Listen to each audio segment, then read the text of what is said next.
Welcome back to The Explainer. Today, we are diving into a really fascinating and honestly incredibly urgent chapter, the geographical perspective on our environmental footprint.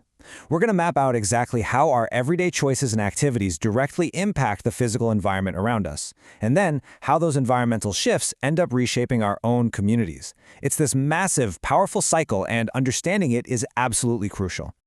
Okay, let's dive into this. At first glance, this might look like someone just peacefully rowing through a tranquil landscape of snow or ice. But actually, that is a pervasive layer of thick chemical foam. It's floating right on top of the heavily polluted Yamuna River on the outskirts of New Delhi.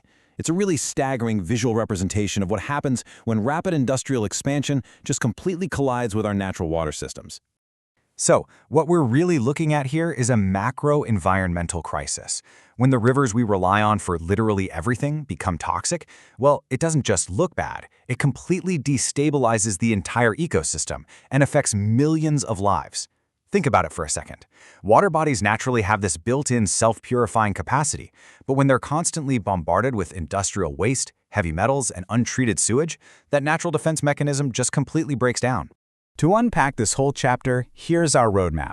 First, we'll look at the pollution crisis, then how we're drowning in urban waste.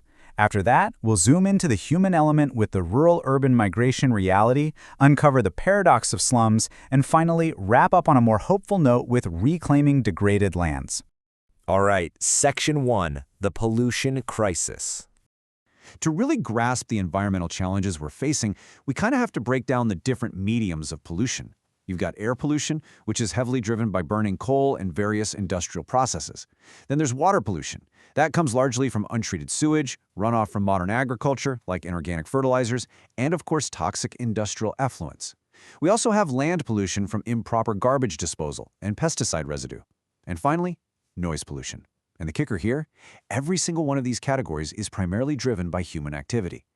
All of this builds up into a severe global health emergency. Air pollution is no longer just an environmental issue, right? It is literally the world's top environmental health risk. The World Health Organization points out that air pollution is responsible for causing at least 1 in 8 deaths globally. 1 in 8! It causes severe diseases that target our respiratory, nervous, and circulatory systems.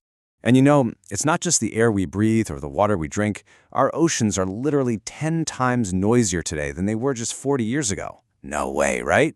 But it's true. This is an escalating crisis driven by a massive increase in global shipping trade and much faster vessels. It's making the underwater world an incredibly uncomfortable and honestly sometimes dangerous place for marine life. It really just goes to show how far-reaching human mechanization truly is. Moving on to Section 2, drowning in urban waste. So, we've talked a bit about unseen pollutants, like noise and atmospheric gases, but there is a very tangible, physical result of our rapid industrialization and booming population. Imagine moving from the first floor of your building up to the second, just to get a nice view of the sea, only to find out that street garbage has piled up so high it completely blocks your view anyway. It's a funny idea, sure, but it starkly illustrates a very serious reality. Our cities are generating just enormous quantities of solid urban waste, everything from household garbage to industrial ashes and plastics. To put that into perspective, in many towns and cities in India, roughly 30 to 50% of generated waste is just left uncollected. It just accumulates on streets and in open spaces. And guys, the pressure is only going to increase. Right now, about 55% of the world's population lives in cities. But by the year 2050, it's estimated that a staggering 68% of the global population will reside in urban areas. This massive influx is going to put just an unimaginable strain on governments and urban infrastructure to provide sanitary conditions and proper waste disposal. So that brings up a really crucial question for us to think about. Why are cities growing so fast in the first place? Why do people leave the countryside, knowing full well that these urban areas are often congested, polluted, and totally overwhelmed with waste? That takes us to Section 3, the rural-urban migration reality.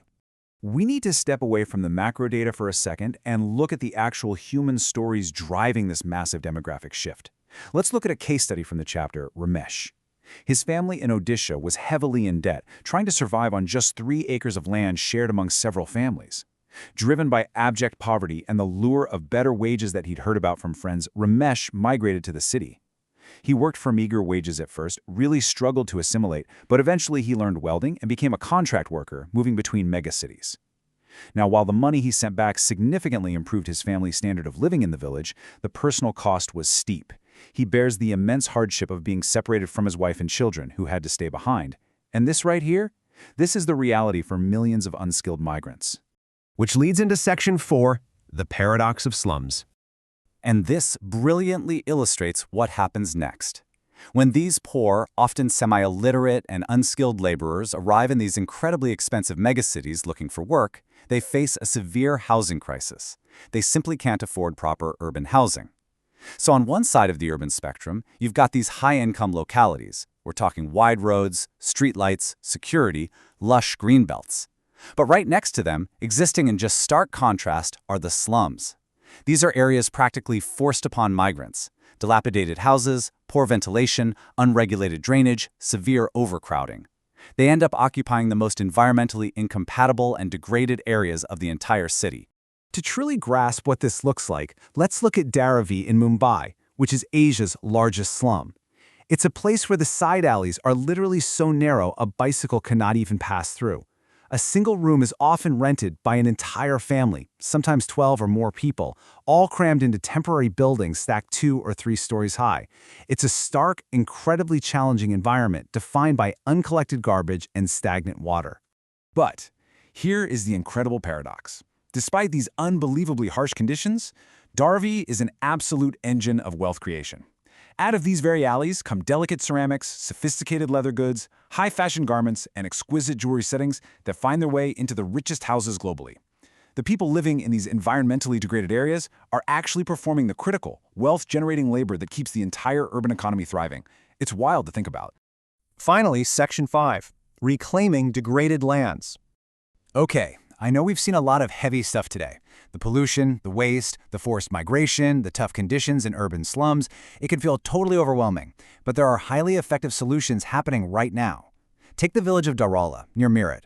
The groundwater there was heavily contaminated with heavy metals from industrial wastewater, causing severe health issues. But the community? They didn't just give up. Partnering with an NGO, they took really structured action.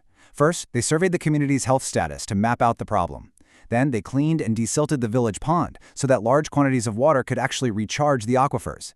Next, they built rainwater harvesting structures to help dilute those groundwater contaminants after the monsoons. And finally, they planted 1,000 trees to help restore the local ecology. Through powerful logic and real community pressure, they actually brought a completely new lease of life to 12,000 residents. The story of Dharwala proves that while human choices definitely can pollute and degrade, they absolutely can also heal. We started this explainer mapping out exactly how our indiscriminate choices pollute our rivers and fill our air with smog. But as you've seen, we also know communities can reverse that damage. So I'm going to leave you with this. If human choices created these environmental crises, what choices will you make to help reverse them? Think about that for a bit, and I'll see you in the next explainer.